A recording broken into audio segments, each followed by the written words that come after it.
শীত সকালে উদ্ঘাটিত হয়েছে চিলিকার মঙ্গলা যোড়ীর ৬তম বার্ড ফেস্টিভাল। খোর্ধা বিধায়ক প্রশান্ত জগদেব অতিথি ভাবে যোগদে পতাকা হলাই উদ্ঘাটন করেছেন চিলিকার মঙ্গলা যোড়ীরে নৌকা যাত্রা কার্যক্রমক।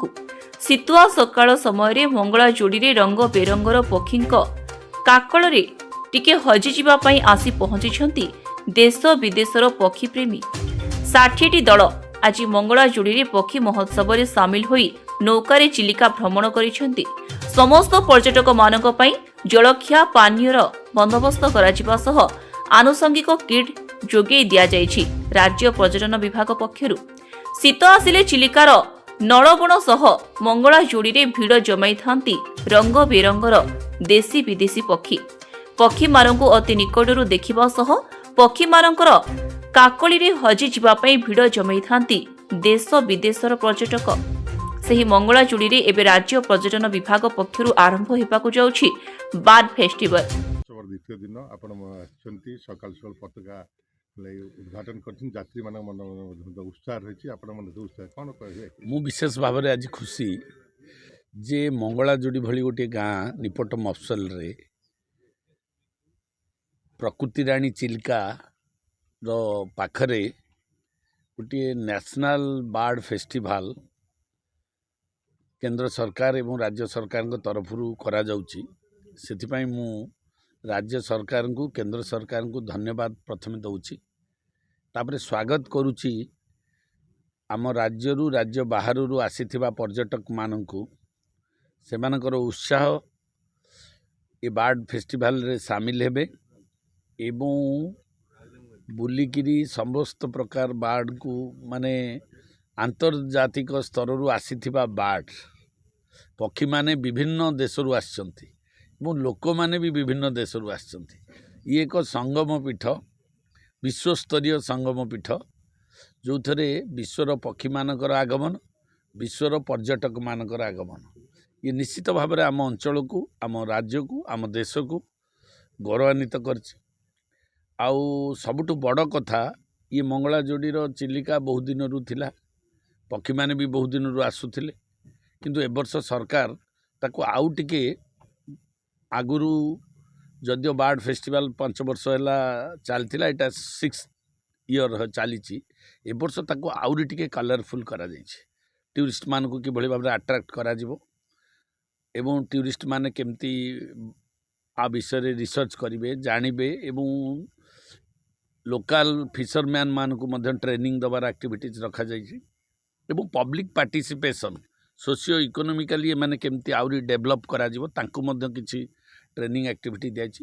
ଏ ଫେଷ୍ଟିଭାଲ ମାଧ୍ୟମରେ ଇଣ୍ଟିଗ୍ରେଟେଡ୍ ୱେରେ ପର୍ଯ୍ୟଟକଙ୍କୁ ଖୁସି କରିବା, ନୌକା ମତ୍ସ୍ୟଜୀବୀମାନଙ୍କୁ ଏବଂ ଡଙ୍ଗା ଚାଳକମାନଙ୍କୁ, ସର୍ବୋପରି ପିଲାମାନଙ୍କୁ ଏବଂ ମହିଳାମାନଙ୍କୁ କିଭଳି ଭାବରେ ଏଥିରେ ଇନଭଲ୍ଭ କରାଯାଇପାରିବ, କରିକିରି ଟୁରିଷ୍ଟମାନଙ୍କୁ ଆତିଥ୍ୟ ଦେବା ସହିତ ଏଠି ସୋସିଓ ଇକୋନୋମିକାଲି କେମିତି ଡେଭଲପମେଣ୍ଟ ହେବ ତାର ମଧ୍ୟ ପ୍ରୟାସ କରିଛନ୍ତି ଟୁରିଜିମ୍ ଡିପାର୍ଟମେଣ୍ଟ ଏବଂ ସରକାର 3 ଦିନ ପାଇଁ କରିଛନ୍ତି, 6, 7, 8। କାଲି ଷ୍ଟେଟ୍ ଲେବୁଲରେ ଏଇଟା ଇନାଗୁରେସନ୍ ହେଲା, ଯେଉଁଟାକି ନ୍ୟାସନାଲ ଇଣ୍ଟରନ୍ୟାସନାଲ ଲେବୁଲକୁ ମେସେଜ କଲା। ତା ପରବର୍ତ୍ତୀ ପର୍ଯ୍ୟାୟରେ ବଡ଼କୁଲଠାରେ ଗୋଟେ ନୂଆ ଆକ୍ଟିଭିଟିଜ୍ ଟୁରିଷ୍ଟମାନଙ୍କ ପାଇଁ କରାଯାଇଛି। ଯେହେତୁ ବଡ଼କୁଲରେ ନଳବଣ ଅଛି ପକ୍ଷୀମାନଙ୍କ ପାଇଁ ଦେଖିବା ପାଇଁ, ତା ସହିତ ମଧ୍ୟ ସେଠି ଗୋଟେ ଫିସର୍ସ ମ୍ୟାନ୍ ମାନଙ୍କର, ନୌଚାଳକମାନଙ୍କ ଭିତରେ ଗୋଟେ ପ୍ରତିଯୋଗିତା କରାଗଲା, ଯେଉଁଠିକି ଡେପୁଟି ଚିଫ୍ ମିନିଷ୍ଟର ଆସିଥିଲେ ଏବଂ ଫରେଷ୍ଟ ଡିପାର୍ଟମେଣ୍ଟ ମଧ୍ୟ ଏଥିରେ ଇନଭଲ୍ଭ ହେଇଛି, ୱାଇଲ୍ଡ ଲାଇଫ୍ ଡିପାର୍ଟମେଣ୍ଟ କାମ କରୁଛି ଏବଂ CDAର ବି ସପୋର୍ଟ ମିଳିଛି। ଇଏ ସମସ୍ତଙ୍କୁ ନେଇକିରି ଆକ୍ଟିଭିଟିଜଟା ଚାଲିଛି ଆଉ ଜିଲ୍ଲା ପ୍ରଶାସନ ବି ସମ୍ପୂର୍ଣ୍ଣ ସହଯୋଗ ଦେଇଛି। ମୁଁ ଆଶା କରୁଛି ଆକୁ ଆହୁରି ବ୍ୟାପକ ସ୍ତରରେ ଆରକୁ ୟୁଟିଲାଇଜ୍ କରାଯିବ। ଆପଣ ଦେଖୁଛନ୍ତି ଏଇଠି ବର୍ତ୍ତମାନ ଚିଲିକାର ଯେଉଁ ଅବସ୍ଥା ଅଛି, ଯେଉଁ ପୋତି ହେଇଯାଇଛି, ସେ ଚିଲିକା ଡେଭଲପମେଣ୍ଟ ଅଥରିଟି ମାଧ୍ୟମରେ ଗଭର୍ଣ୍ଣମେଣ୍ଟ ଅଫ୍ ଇଣ୍ଡିଆକୁ ପ୍ରପୋଜାଲ୍ ଯାଇଛି ଏବଂ ମନ୍ତ୍ରୀ ମଧ୍ୟ ଯାଇଥିଲେ, ଆମର କଥାବାର୍ତ୍ତା କରିକି ଆସିଛନ୍ତି। ଏ ଚିଲିକାଟାକୁ ପୁରା ଖୋଳିଦେଲେ, ଡ୍ରେଜିଂ କରିଦେଲେ, ଏଥିରେ କ'ଣ ନା ଆହୁରି ଟିକେ ସୁବିଧା ହେବ ମତ୍ସ୍ୟଜୀବୀ ଭାଇମାନଙ୍କୁ, ଡଙ୍ଗା ଚାଳକ ଭାଇମାନଙ୍କୁ ଯିବା ଆସିବା ପାଇଁ, ଆଉ ମଧ୍ୟ ବ୍ୟାପକ ଭାବରେ ନିଟ୍ ଆଣ୍ଡ କ୍ଲିନ୍ ରହିବ, ଚିଲିକାର ମଧ୍ୟ ସ୍ୱଚ୍ଛତା ଆସିବ। ତ ସେଥିପାଇଁ ପ୍ରତି ଧ୍ୟାନ ଦେବା एवं ता सहित तांकर मिनिमम जो एंटरटेनमेंट सेंटर एवं ये टॉयलेट कॉम्प्लेक्स ये आउ वाच टावर ये सब टिके आवश्यकता तैयारी करार अच्छी सरकार से ध्यान देइछंती एवं ये सरकार आसिला परे 40 कोटी टंका व्यवस्था करा वार्स डिपार्टमेंट थ्रू रे कार्यक्रम हम आगामी दिन में आमे आपको गोटे बहुत सरस सुंदर विश्व पर्यटन क्षेत्र भाव में मान्यता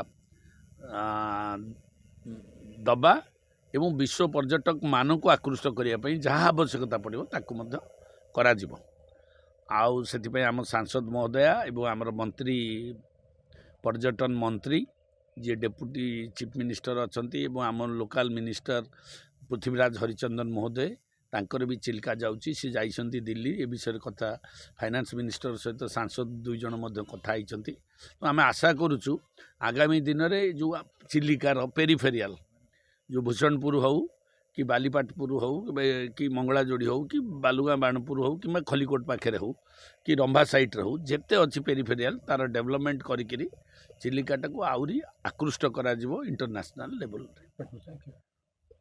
6 तारिख ठारू 8 तारिख पर्यंत 3 दिन व्यापी अनुष्ठित हेब वार फेस्टिवल एथिरे पर्यटक माने चिलिका डंगारे बुली पक्षी देखिबा सह मंगला जोड़ी रे पक्षी गैलरी रे विभिन्न पक्षी मानक संपर्क रे जानि पारिबे यहाँ सह फूड कोर्ट रे विभिन्न चिलिका जातीय खाद्यर मजा नै पारिबे यहाँ सह मंगला जोड़ीर किभली अधिक विकास करा जाय पारिबो सेने समस्त प्रकार प्रयास खोर्धा विधायक प्रशांत जगदेव तांको प्रतिक्रिया रे प्रकाश करिसेंती। खोर्धा टांगीरु सूर्यकांत साहुंको सह जदुमणि बेहेरांको रिपोर्ट स्वास्तिक न्यूज।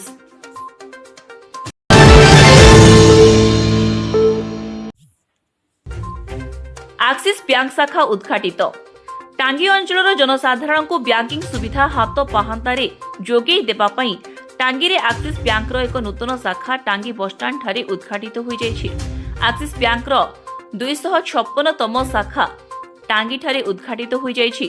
सितुआ संध्यारे खोर्धा विधायक प्रशांत जगदेव अतिथि भावे जोगदेई रिबन काटी शाखा को उद्घाटन करिसेंती। खोर्धा विधायक प्रशांत जगदेव को सह टांगी ब्लॉक बीडीओ रुमाना जाफिर टांगी शाखा परिचालक अंशुमान दास प्रमुख जोगदेई शाखा उद्घाटन करथिले। एही अवसर में विधायक प्रशांत जगदेव और टांगी ब्लॉक बीडीओ एक्सिस बैंक रे नूतन भावे बैंक खाता खोलिथिले। एही शाखारे ग्राहक मानकर स्वार्थ प्रति विशेष दृष्टि दियाजिबो बोली शाखा परिचालक अंशुमान दास प्रकाश करिसेंती। अनुष्ठित उद्घाटन कार्यक्रम में दीपक कुमार दास श्रेष्ठा महांती और संतोष महांती प्रमुख सहयोग करथिले। खोर्धा टांगीरु सूर्यकांत साहुंको रिपोर्ट स्वास्तिक न्यूज।